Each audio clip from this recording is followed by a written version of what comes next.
89.7 Power FM, Eddie in with you, and I always love having company here. I mean, I love being with you, but it's love to have company that I can see with my eyeballs right in front of me. And so I have two folks here with me. Jack and Brooklynn Nulty are here with me. Guys, thank you for being here. Oh, thank you for having us. It's not so much fun. Not a married couple. No, he's my dad, guys. Yeah, father-daughter, which is really cool because you've probably heard the name Brooklynn Nulty. Because you were the winner of our T-shirt contest for the last T-shirt we have. In fact, you and your dad are both sporting the Rockin' Yes, Fish. we are. We are Twinkies today. And so that's cool. So it's cool that you're here. Now, we didn't really plan on talking about that. We're going to talk to your dad, but then we found out, oh, that's your daughter. She's got to come with you. And that's awesome and cool. So, Thank you. Jack, thank you for being here. You are with a ministry, Hope for Home, or Homes for Hope. I don't know why I'm having such a hard time with that. Well, first of all, you are the executive director of Hope for Homes. And so tell me just real quickly about that and how it's related to Hope International. Right. Well, Homes for Hope was started back in the late 90s by a builder up in Pennsylvania that had a passion for helping people that were in extreme poverty conditions. And so he started the organization called Homes for Hope and also Hope International to accomplish the task of empowering the poor to begin to work themselves up out of poverty. That's really cool. Oh, absolutely. Jesus, yeah, it sounds like, Jesus talked about the poor and the widow. And so tell me more about what's the idea, or how are you going to help the poor? How do you help the poor? Oh, absolutely. Well, what we do, it's really kind of simple. It's brilliant. The process that we use actually won a Nobel Peace Prize back in 2006. And so we adopted that process as a way to take the gospel of Jesus Christ out to the poor all over the world. We're in 16 countries. And then with that, we take a real tangible side of things as well. And that is, we go out there, we tell them about Jesus, we tell them that they were created in his image for great works, and that they have the talent within them to provide for their families, kind of a Romans 12 type thing. Mm-hmm. And then what happens is, once we share that message with them, we put them into small groups, and we make these really small microloans. And the microloan could be $50 or $75 or $100, but depending on where we're at, that's an extreme amount of money. And then they take that money and they turn around and start their small micro businesses. And then off of those businesses, they're able to make an income that will then provide for their families, whether it be education, because education is not free in most of the world, or they can go and get a medicine for their children that might be sick, and things of that nature. So that's really what this is about. It's about sharing the message of Jesus Christ, but then also empowering people to begin to pull themselves up out of poverty.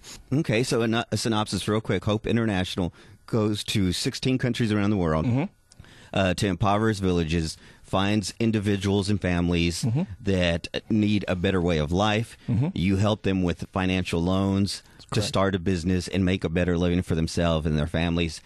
In the same time, you're sharing the gospel of Jesus Christ with them. So it's all wound up together. Very cool. Okay, well, like any ministry then, I know it takes money for Hope International to go to these countries and to have money to give them loans. How do you guys fund, or that's where you come in, so to speak, with your ministry, which is Homes for Hope. So tell us how that works. Oh, that's a great question, Eddie. It's pretty simple, actually. What will happen is a home builder will build a home just like any other home that he builds in any neighborhood that he builds in. But he'll designate that home for a Home for Hope. And so we go in and we share this message with all of the people that help to build that home.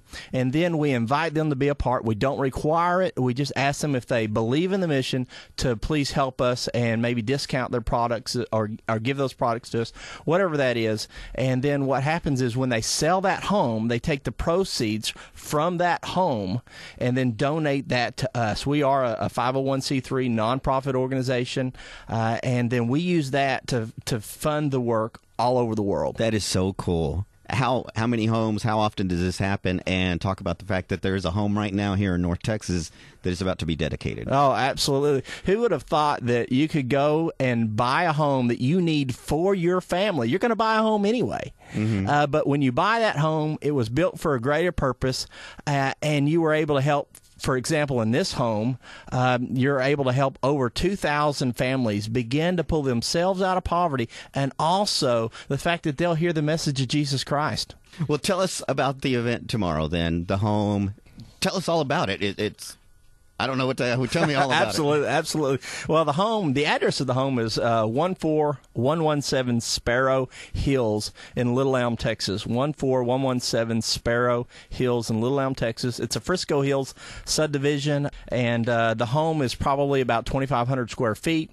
It'll sell for probably about $250,000. I might be speaking there. Is it a 4-2 half bath? What is it? It's oh my gosh, it's absolutely beautiful. It's got these 2-story ceilings when you walk into the home. Okay, so this is cool because it's not like somebody said, "Oh, here's a little 3-bedroom shack that I own." No, you guys can most have of the homes that they do get are very, very nice, and that's kind of a cool thing because they're giving the best that they have, like, to go towards God's, mission. And it's and not all like that somebody stuff. saying, "Oh, you're raising money for the ministry. Here's a leftover Toyota." Yeah, It's they're like really they're giving like a brand new Porsche or something. Yeah, that's exactly right. Well, I mean, our homes, we have one that'll be built on the mountaintop in Breckenridge, Colorado this year. That starts in September. Well, Jack, we are pressed for time, so if you could tell us about the home dedication event tomorrow, and then in closing, anything you would want our listeners to know about Hope International and Homes for Hope. Absolutely. The event tomorrow is from noon until 1. We just invite anybody that'd like to come out to hear the stories of some of the people that we're helping.